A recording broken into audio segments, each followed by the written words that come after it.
everyone. Welcome to this evening's AA Collections talk. Still people coming in. So, good evening, everyone. My name is Eleanor Gorn, the AA librarian. I'm going to introduce this evening's talk, which is entitled, If We Can Have the First Slide and the Lights Off, and the speaker, Catalina Mejia Moreno.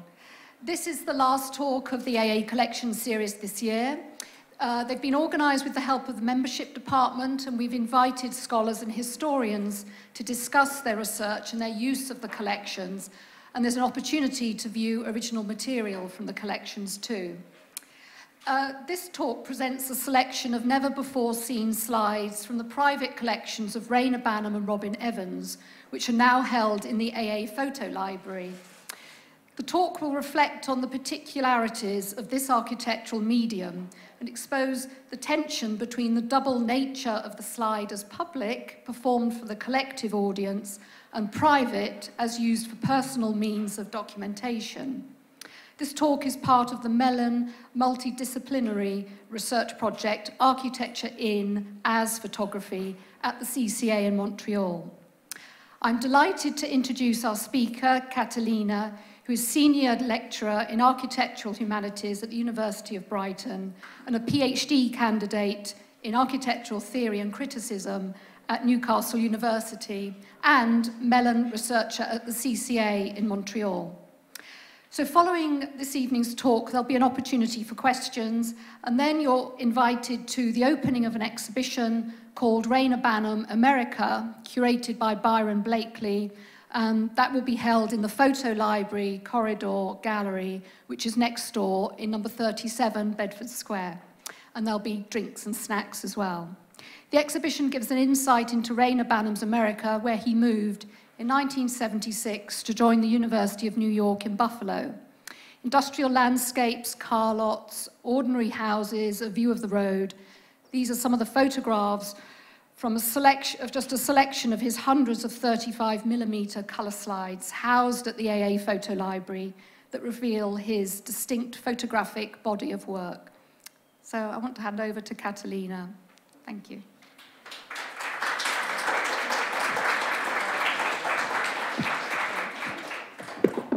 Thank you, Elena, and thank you all for being here today.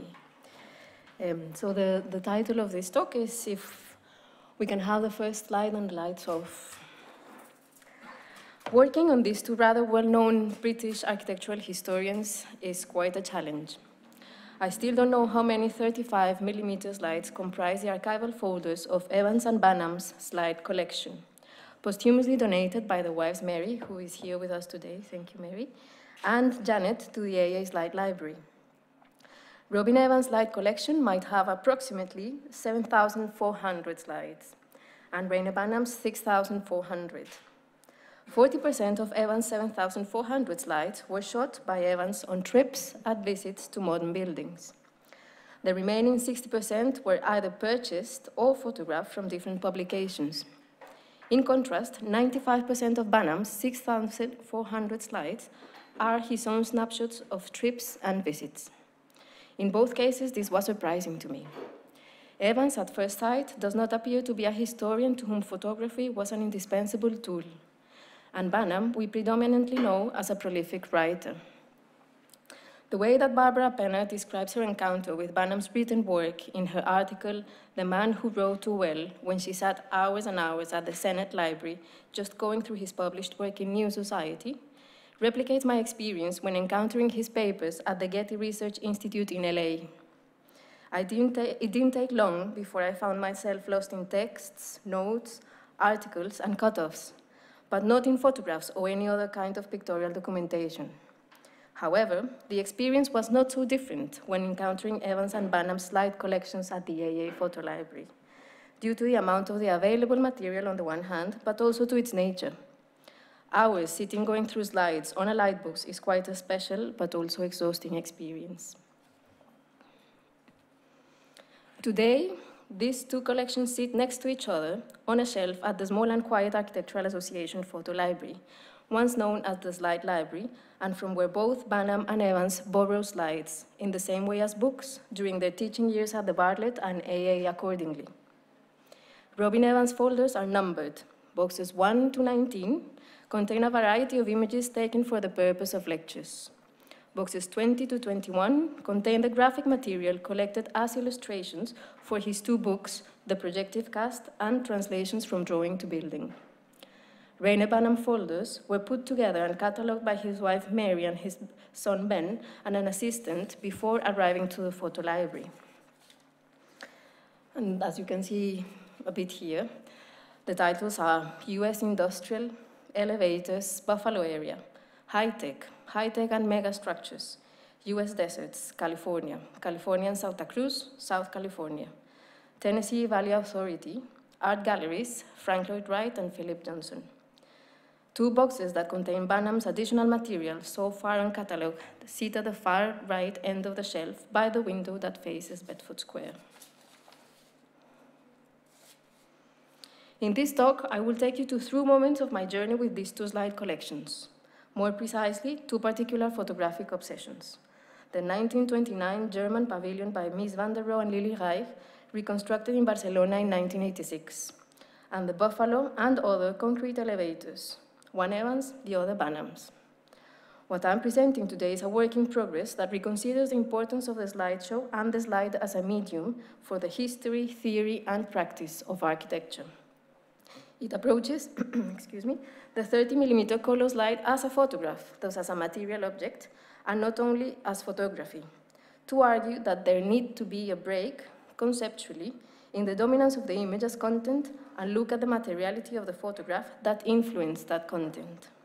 For this project, I am also working through slide collections of two British architects, Cedric Price and James Fraser Stirling. The focus on these 4 slide collections allows exploring, in the first place, the relation between the slide as an architectural medium and the British empiricist tradition, of which all 4 were representatives, in which cities, buildings, and objects needed to be seen and documented, and thus photographed and understood. In the second place, the public and private features of the 35mm slide and its distinct use in the 1980s. Today, I will focus on the archives of Evans and Banham. For these historians, I ask, what was the role of the slide, the agency of material object and its representation in the construction of architectural history? This work is part of my PhD research that addresses issues of repetition, production, and reproduction of photographic images in architecture, as well as part of my ongoing research as a Mellon Fellow at the CCA in Montreal, as part of the project Photography in as Architecture. But before continuing, I would like to thank Eleanor and Valerie for inviting me today to give this talk as part of the collections talks. And foremost, thank you, Valerie and Byron. Byron is sitting there in the back. What you are seeing, what you're going to see projected today onto this wall are actually reproductions of Evans and Banham's original slides. As now they are considered archival material and therefore precious, each of the slides had to be rephotographed and copied manually with the help of this beautiful Illumitrans slide copier, which is quite amazing. You can see this. The slideshow wouldn't have been possible without the generous help. And before continuing, I would like to remind you all that this talk will be followed by the opening of the photographic exhibition Reyner Banham's America, carefully curated by Byron after finishing digitizing an important percentage of Banham's slide collection, now available at the AA Photo Library website. The last time they were shown was in 1994, and this is a beautiful contact sheet from Valerie's photographs of that evening. So we'll start with Robin Evans. Can I have the first slide, please?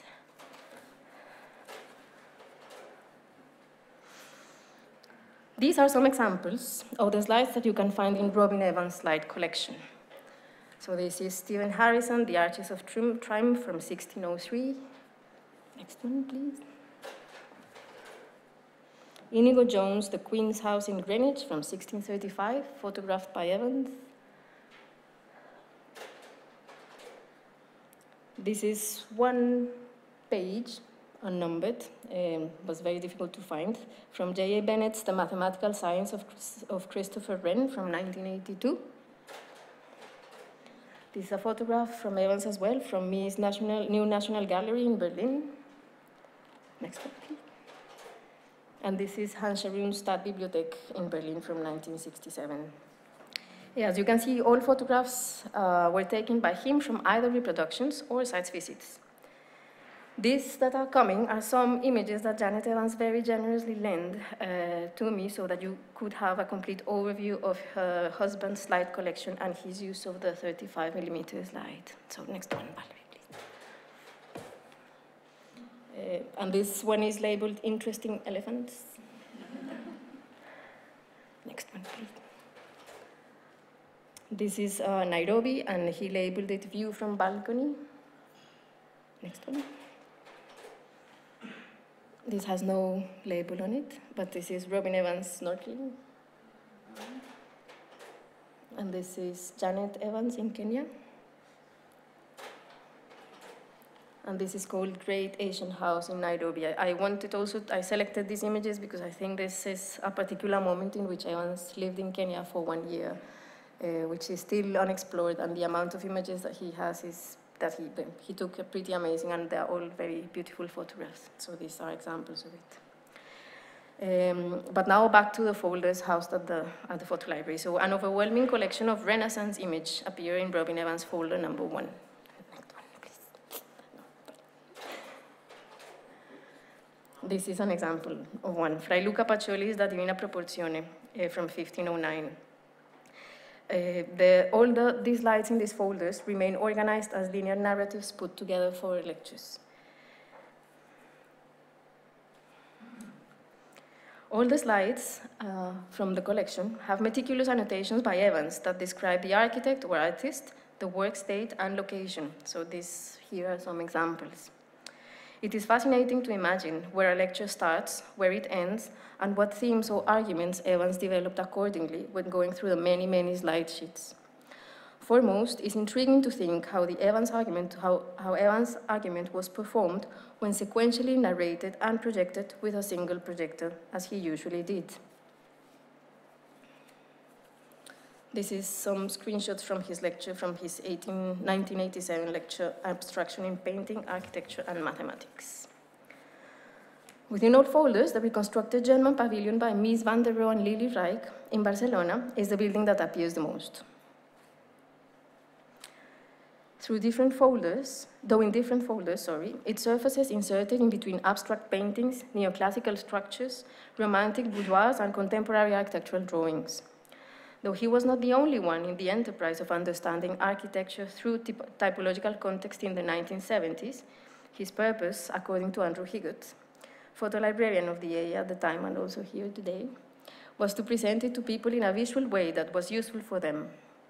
As Robin Mintle claimed, to reveal whole other patterns of thinking others had overlooked. As an example, in folder 14, the pavilion sits in between a drawn and constructed detail of a door from Robert Adams' Northumberland house and of one of Boulez's distinctive massive corporeal building projects of a prison. Though it is not easy to establish a straightforward relationship between Mies and Reich, the pavilion, and Adams and the boudoir, once considering the rest of the slides that sat in between these two examples, one can tell that they act out as excerpts from Evans' 1919 article, Mies van der Rohe's Paradoxical Symmetries. So now I'm going to project some of these images, and I will read some of the extra excerpts from the article as I go along. So now, Valerie. Just excuse me. Yeah. So another one. So this is one of the images. These are taken from these slide sheets and some other. So this is an image from Harewood House Music Room by Robert Adams from 1765. This is Joseph Wright's painting by Sir Brooke Busby from the Tate collection. Next. This is a section of the drawing room of Robert Adams' Northumberland House from 1773. And then the Barcelona pavilion starts to appear. So this is the Onyx Doré. This is a photo from Algeria, 1986. And the title of the slide says, "As used in the pavilion." Next one. This is the slide that follows, and it has an annotation that says, "This way up." Next one. So, but actually, this way up is this way up. And this, I mean, we will go into this later. Next one. This is a photograph of the pavilion by Caroline Constant. Next one. And this is the Mies Tugendhat house. This is living room perspective, and it's really beautiful, and you will see, we will talk about that later. In the mount is written, "Pencil tracing horizon 3.17 with symmetrical horizon line." And for that slide, the following excerpt of the article. So I quote, "The Barcelona pavilion has 312 centimeters of headroom. The Tugendhat house has 317.5 centimeters, but did not exploit horizontal symmetry, while perspectives for a number of subsequent projects show it clearly and consistently, such as the 3 courtyard houses." Next slide, Valerie. And this is the image of one of the courtyard houses.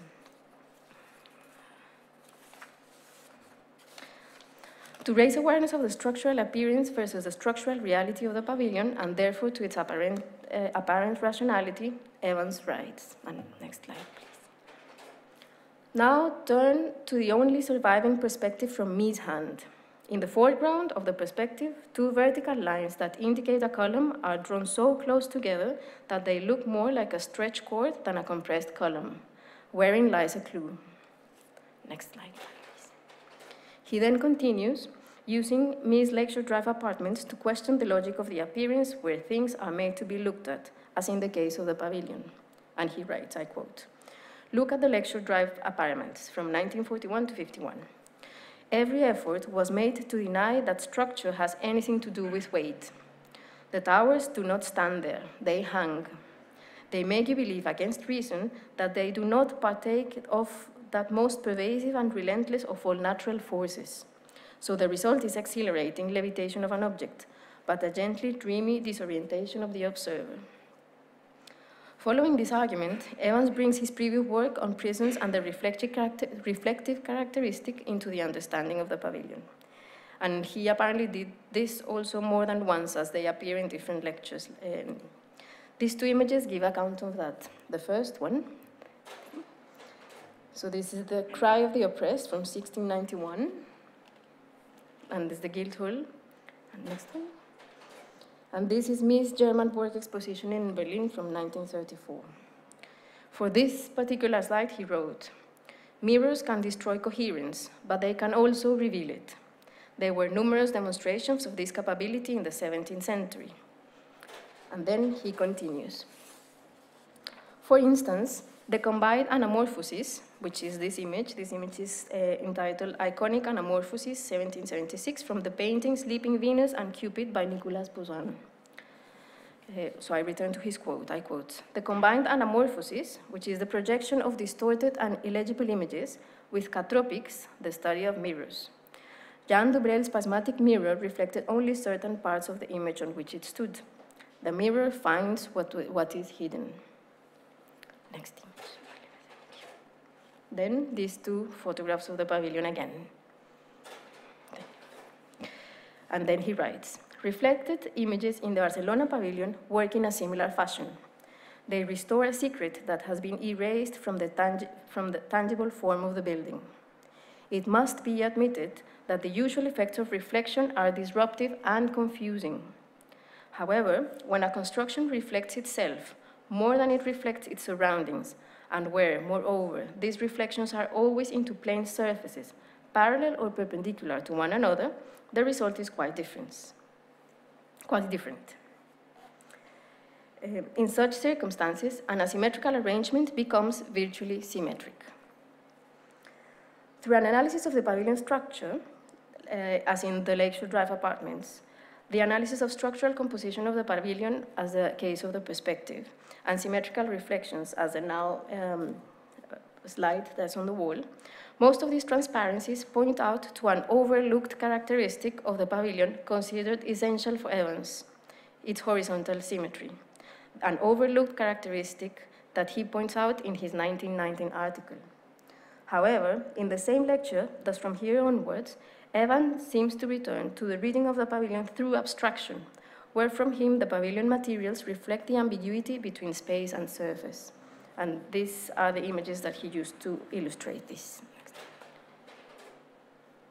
So this is one image from the construction of the pavilion from 1929. This is another of the 1929 images of the pavilion. This one is entitled Green Marble or Marble Verde. Next one, please. And this is onyx. And I'm reading, how I am talking about the images is like if I were reading the mount, the slide mount. So all are of Evans' annotations. And for this one, he wrote, marble is used as veneer due to the symmetrical phasing of the stones, over-rich materials that become more so by the fact of the building's abstraction. But in this, they come as a synthesis of ideas that come from Duisburg, for instance. Next slide. Then he has this series of photographs taken by him. This is he writes, Miss Barcelona view from pool court to light wall. Next one. This is Jean-Jacques Lecoeur, nose from Nouvelle Method, 1792. It's quite intriguing why this image is here. I couldn't find a reason. Next one, please. And then Boulet's prison. And the lecture ends, I quote, in the works of Boulet, we don't have this oscillation between substance and space like in the 20th century architecture. It is clear in a way because all he talks about is pure form, end of quote. Next one. In Mies van der Rohe Paradoxical Symmetries, and under the subtitle The Horizon, Robin Evans wrote, I quote, pursuing the slides I had taken of the reconstructed pavilion, I found it difficult to decide which way they went up. An artifact of photography, no doubt. Then I changed my mind. It was not an artifact of photography, but a property of the pavilion itself, a property of which I had not been conscious while there. The photographs had made me easier to discern. End of quote. Though Evans claims that it was an artifice of photography, to then counter-argue that it was the property of the pavilion itself, the one that revealed the overlooked horizontal symmetry, I would like to, again, counter-argue Evans' last remark. This to argue that it was not only the property of the pavilion that prompted his interpretation, but the 35mm slide as material object that informed his distinctive reading of the building. In these two slide mounts, I'm sorry, well, I don't know what happened. This was the one that I was reading before that had the horizon annotations. And these two particular mounts stood out when I was going through his slide collection. So as you can see in this one, there's this way up, which was the image I flipped when projecting. And this one had the annotations of the horizon. Annotation of the horizon, as mentioned before, pointed out to the Dugendat's house lack of horizontal symmetry. By writing this way up, here, however, Evans did not only encourage a distinct way of seeing the pavilion, but made clear he would insert it in the carousel as such, thus making manifest the challenges faced when handling a photograph once mounted in a white plastic mount with no other information, as is the case of this particular slide. Other slides in his collection are usually labeled with a Kodachrome or Ektachrome stamp, and this applies for Banham's slide collection too. Two different films accessible to all public interested in transparencies. While Kodachrome was a reversal film introduced by Eastman Kodak in 1935, due to its high technical specificities, Ektachrome, a color-positive film, also known as reversal, slide, or transparency film, was launched in the 1940s, making it more accessible to amateur photographers and smaller photographical professional labs. Other labels, such as National Gallery, Tate, and I think in this case is the British Library Board, and the National Portrait Gallery, give a parallel narrative. While the Kodachrome and Ektachrome stamps give the information of the technical characteristics of the film, these other are the material evidence of the commercial practice of purchasing slides for the purpose of lectures already consolidated at the end of the 19th century. All stamps, clear positions into the mounts also help in defining the slide's orientation. Fred Scott recounts how during their teaching years together with Evans, they had a homemade slide lab. They knew everything that needed to be known about taking and developing slides, and he said they were good at that. Janet Evans recalls how her husband always took the camera with him to shoot whatever he considered beautiful, interested, and even playful. He also spent hours in his studio organizing the slides on a table, as in the linear sequence that then he would project.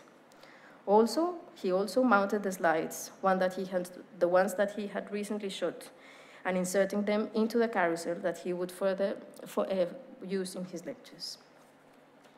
However, and although familiar with the medium, it is easy to imagine the difficulties he faced when trying to find the orientation of the building to then insert it in the mount, or trying to find the orientation of the building when mounted in a wide abstract frame that has no up or down, or trying to think about the right way of inserting the slide in the carousel when the up of the building must be placed down and the front must be placed back in order to have its image projected with the accurate orientation. I think we all had experienced this, and we even did with Byron this afternoon. By doing so, we all have to remember where we were standing, what was the shot, and what we were trying to portray. All of these subjectivities embedded in the slide that might offer alternative readings of the canonical images to those we already know. A further consideration of the nature of the 35mm film used for slides is helpful for a better understanding of Evans' possible disorientation and hence subsequent argument. The film. Ektachrome, as mentioned before, also called a color-positive film, as reversal, slide, or transparency, allows seeing through a positive image, unlike any other of the Kodak color negative films available today. So in contrast to a photograph that you can rotate in all directions, but where the back would never be confused with the front, handling a slide with a transparent film helps in confusing the slide and though the building's orientation. One slide, next slide. So these are a sequence of images that Evans took in the pavilion, and for the purpose of the talk today, I want to show them both upwards and downwards, just to talk about the horizon line and the horizontal symmetry of the pavilion. Next one. Next. Next. Having this in mind, it is clear how the distinct materiality of the 35mm slide, thus of its mount and its reversal positive film, prompted Evans' realization, or revelation in his words, that the pavilion had not only a vertical symmetry that resides in the overall composition of its symmetrical components, vertical asymmetry, and that is usually associated with the pavilion's political stance, but also, and more importantly, horizontal symmetries of the overall spatial composition, reflective and mirror symmetries to be more precise, manifesting the coinciding plane of symmetry of the pavilion and of the eye level of its visitor and therefore photographer, as we can see in these slides. Next one. Next one. And next one, please. As Evans described it, I quote, "If the photographs contain figures, notice how the eyes hover around the horizontal joint between the onyx slabs. If not, notice first how many elements reflect across this line. Then, look at the receding contours of obliquely viewed surfaces and notice how nearly identical are the angles from floor and ceiling to the horizon, a property of all perpendicular rectangular planes in perspective viewed from mid-height. Notice the difficulty of distinguishing the travertine floor, which reflects the light, from the plaster ceiling, which receives it. If the floor and the ceiling had been the same material, the difference in brightness would have been even greater." End of quote. In Evans' words, I quote, They restore a secret that has been erased from the tangible form of the building, end of quote. A triumph of the optical over the planimetric. Next slide. And this is an image of a horizon that appears inserted in all the lectures in which he talks about the horizontal symmetry of the pavilion. Next one. Next one. And here you can see Evans' reflection. So when turning the slide upside down, Evans saw how Mies and Reich had turned the world upside down. Now we start with Reyner Banham.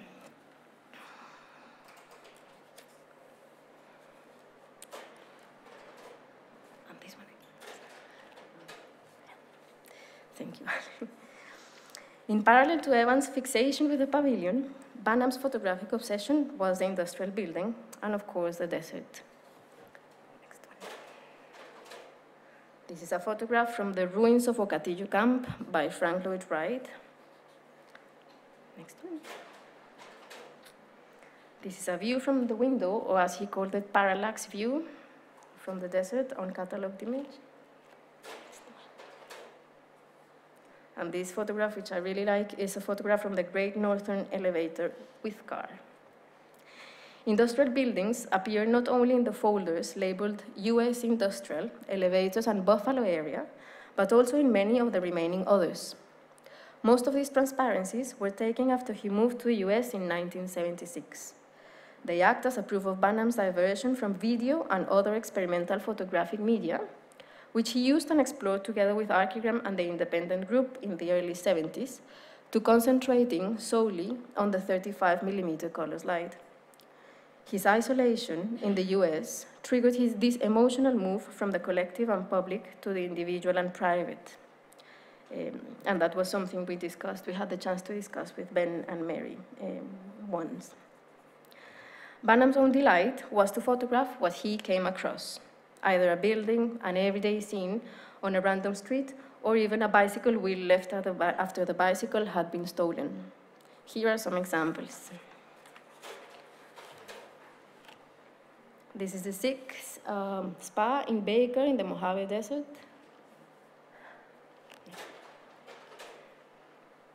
And again, as with Evans, I'm going to read the annotations on the mount as the caption of the images. Exterior, bungalow, King Street, Santa Cruz, California, 1930s. Exterior, Bus Depot, Pacific Avenue, Santa Cruz, California. This is a New York cityscape. This says brick building and then Seattle with an interrogation mark.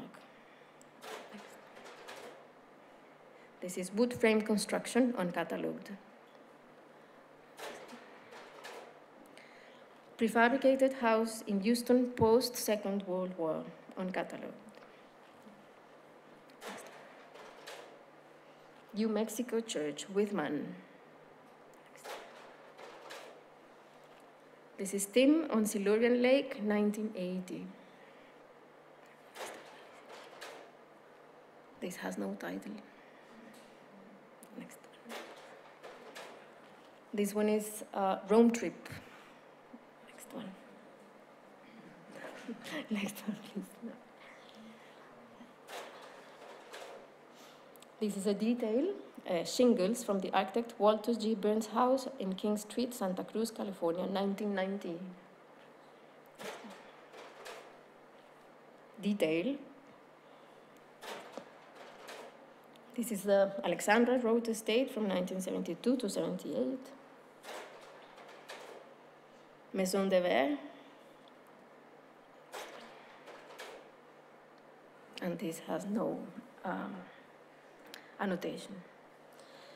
So as you can see, despite the slide's disparity and being aware that Banham did not have any systematic approach to his photographic body of work as a whole, it is interesting to see that a methodical consistency comes across in his collection. And that, I argue, was only visible and materialized in his slide lectures. In the first place, in Banham's approach to buildings. From far to close to far again, Banham documented all scales and all possible points of view. And this is an example from the Chrysler building. There are some photographs from 2 trips from 1984 and 1985.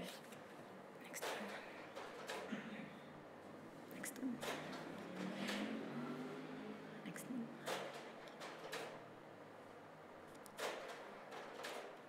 Next one. In his words, he documented the general view and the detail. And in the second place, in Banham's interest in the actual state of the buildings in which he encountered them on his visits. This is what in his slide lists Banham denominates as the as is, and in quotation marks. The concept as is and detail never appeared as such in any of his written publications. They only repeatedly emerge in his slide lists, such as the one dating from February 19 from the early 1980s titled Elevators Revisited. And this is the slide list from that lecture.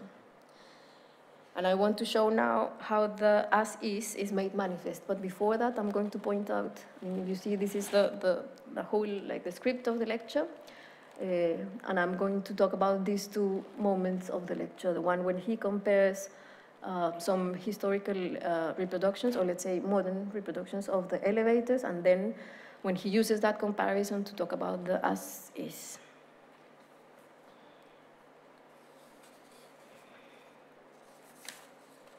Next one, please.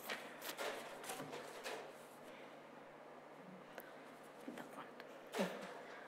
No, wait, go back. Both at the same time, backwards. And then just that one. Forward. Yeah, thank you. So this is how the screen would have looked like while Banham was lecturing. So Banham introduces the lecture by projecting the images from the Gropius article, The Development of Modern Industrial Buildings, published in the 1913 Werkbund Yearbook. The Dakota and Buenos Aires elevator at the far right appear projected next to the Montreal and Fort William ones, which are these 2. Next, Valerie.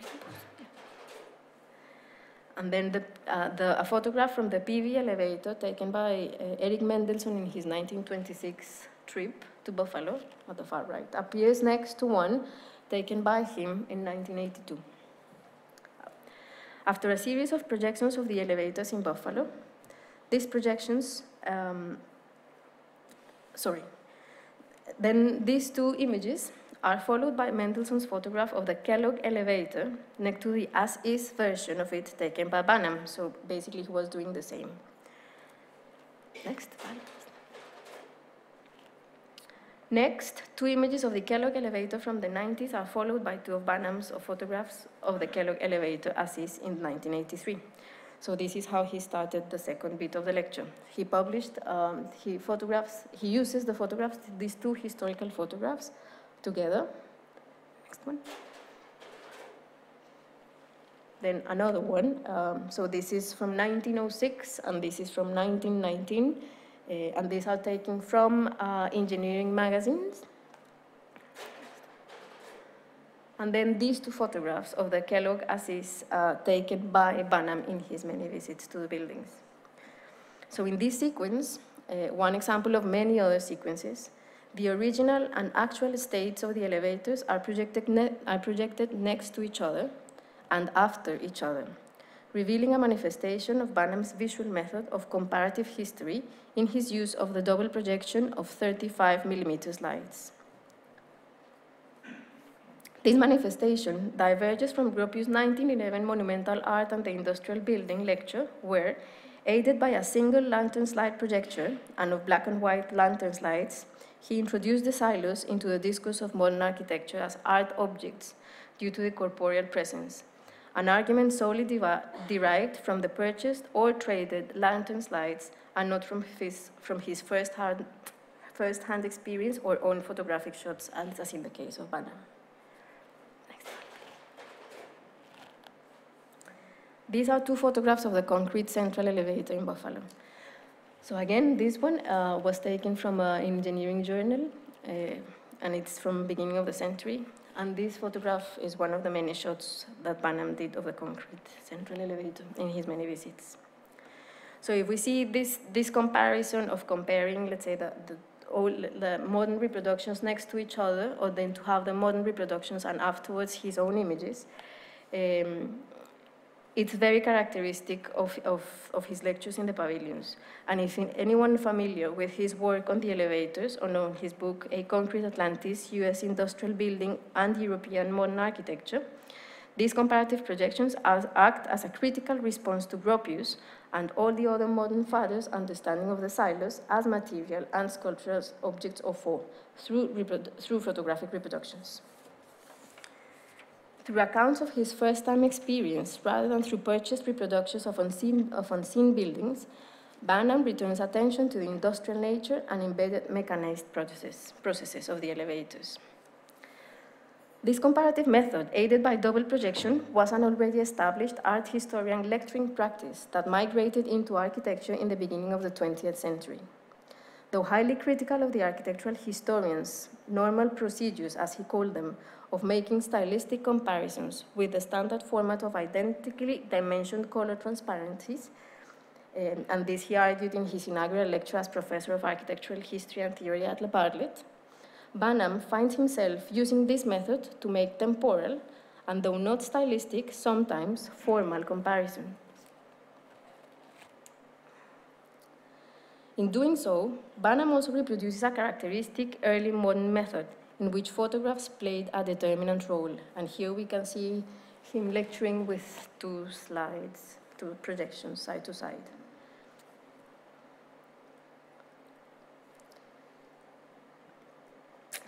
This pictorial method, used by the architect and critic Paul Schulze-Naumburg in his 1901-1917 works of culture. Though in printed media, and with a different purpose, where good and bad, or in his words, the example and the counterexample were placed next to each other.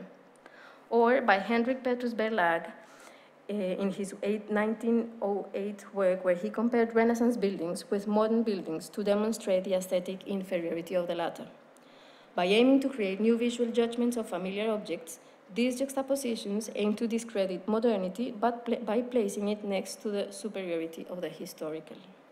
However, in Banham's case, he discredits the modern interpretation to claim for a contemporary one. And in contrast to the early 20th century critics, he did it through projection, and embodying the art historian as lecturer rather than through the printed media. In the 1980s, it was in the 80s, and through the institution of the lecture, rather than through the printed press, as in the early 1900s, he could reach a wider audience. One clear example of the popularity of the slide lecture at the time are Monica Pigeon's lecture kits. Talks by architects, architectural historians, designers, and engineers were sold as commercial items and widely disseminated in schools and universities that aim to give an immediate access to the most important practitioners of around the world. Now digitized, and this is a photograph of one of the original lecture kits, now also considered archival object. They comprise a recorded lecture in an audio cassette and a set of 35mm color slides that meant to be projected one after the other in a single projector and following the voice of the lecturer. And this is Banham's mythical vernacular monuments that date from 1982. Next slide, please. In this context, the as-is and the detail in Banham play a determinant role. The detail, generally next to the general view, as this is the case of the general and the detail. While the detail allowed Banham to satisfy his normal curiosity, and I quote him, to know how buildings get done the way they are, The detail allowed Banham to satisfy his, I quote, normal curiosity to know how buildings get done the way they are. By making sense of the detail in its construction and operation, Banham could make sense of the general view, as it is, for example, the manifestation of knowing the elevators in detail. So to understand the building in detail meant he could understand the building as a whole. This was something that escaped from the modernist interpretation of the elevators, who only saw the elevators as photographic representations as a whole and from far away. The as-is, as well as the detail, also ratifies Banham's description of himself as, and I quote him, observational historian, as he described himself, that took pride in only talking about buildings that he visited and thus photographed. I quote him, "I have been here and seen for myself, and this is my license to speak." Furthermore, the as-is also a synonym for what in his 1982 book, Scenes in America Deserta, he coined as the real. A real to which not only he, as an architectural historian, was drawn to, like Evans, but also many others outside of the architectural field, such as in the artistic avant-garde practices. By trying to break with the past, at the same time, they turned to Trying to break with the past, at the same time, it turned to past paradigms to open up present possibilities. Banham's comparative history through projection was, in other words, a visual method to compare the real and the ideal. And I would like to finish this Banham part with his quote, which I really like. And I quote him, "Who would be truly richer?" he wrote in 1952. "One who possessed photographs of every surviving building of the classical world, or Sir John Soane, who had measured every stone of the orders of the Colosseum and could quote its intercolumniation even in his old age." End of quote. Performance script is an annotation that reads in the top margin of Banham's inaugural lecture at the Bartlett School of Architecture. Impeccable illustrated talks is the way that Dennis Sharp described what happened in the dark lecture hall when Banham lectured. With these two comments, I want to finish by raising awareness of the specificity of the medium we are addressing tonight. Today, it is my voice taking you through my encounter with Banham and Evans' slide connections. When these slides were used, it was Evans and Banham's who, echoing the performance of art historians such as Wulflin or even Warburg or any other architectural historian at the time, were the voice behind the animated photographs, as I have argued elsewhere. Evans and Banham's lectures, as in the case of any other slide lecture, were not only about showing, but also about telling. Evans' approach was linear, Banham was comparative. One was sequential, the other one serial. Both projections had a chronology and a particular timing. Can we have the first slide, please? This voice, together with the one interpreting the projected image, is not just part of these narrations. It is part of the 35mm slide materialization.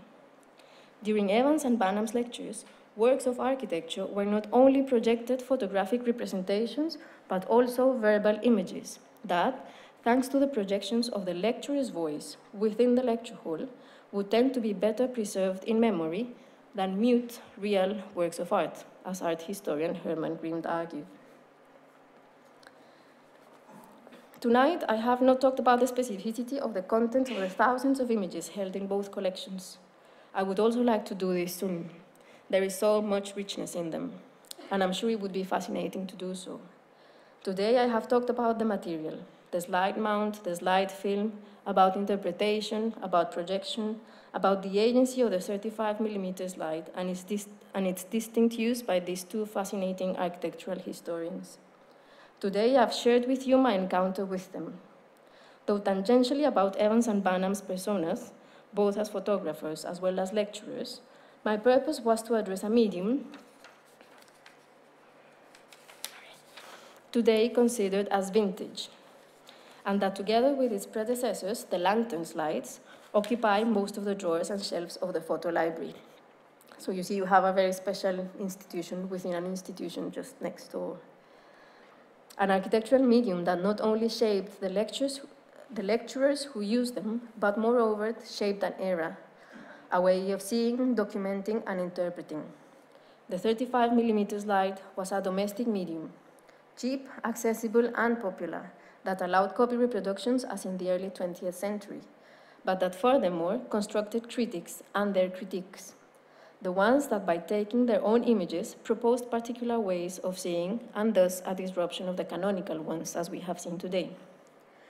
In 2003, Hal Foster described Banham's historical method as postmodern, or even revisionists, and I quote him, sorry. However, if we think that postmodernism argued that cultural meanings were not given, but endlessly produced and contested, and that in architecture it described a moment, I quote, when the past was no longer seen as a series of stable positions, but rather as a catalogue of objects without stable meanings that might be adopted with only tangential reference to past political affiliations, end of quote, then both Banham and Evans need to be understood in this context.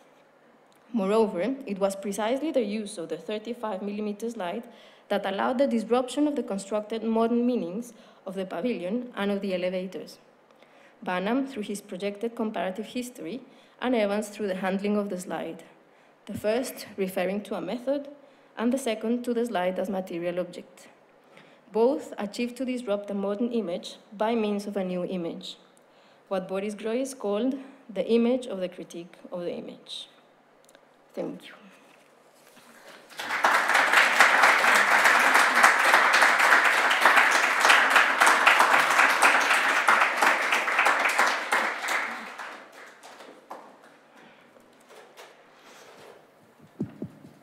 Thank you, Catalina. That was fantastic. Really, I really enjoyed it. It was fascinating. We have some time for questions before we go to see the exhibition in number 37, Bedford Square. Does anyone have questions for Catalina? Oh, would anyone like to add something? I mean, before starting the lecture, it was fascinating. We were talking with Ben about how the collection arrived to the photo library and how, while my experience as a researcher, their experience as a family cataloging the image was completely, cataloging the slides was completely different. He was telling me that Banham had the slides inserted in cigarette boxes by lectures. So having seen them like this, which is more or less the way I found Evans, maybe would have given a completely different reading of the slides as such as the one that I did today. So there was a whole work there. Yes. We may have lost the man somewhere in there. Yeah, exactly.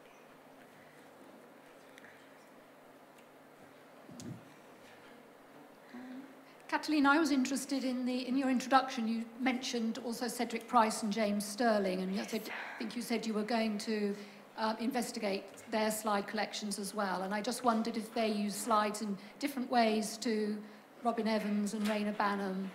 That's something that I need to still see. I think the work I've done so far is in Evans and Banham.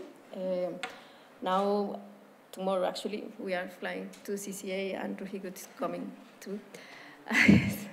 And I will get into the collections of Price and Sterling. I've gone through them a couple of times already, and I think there's something that I would like to see, maybe if it comes across or not, and if there was any difference to use it as a practitioner, let's say as an architect, or as an architectural historian, which is the case of Banham and Evans.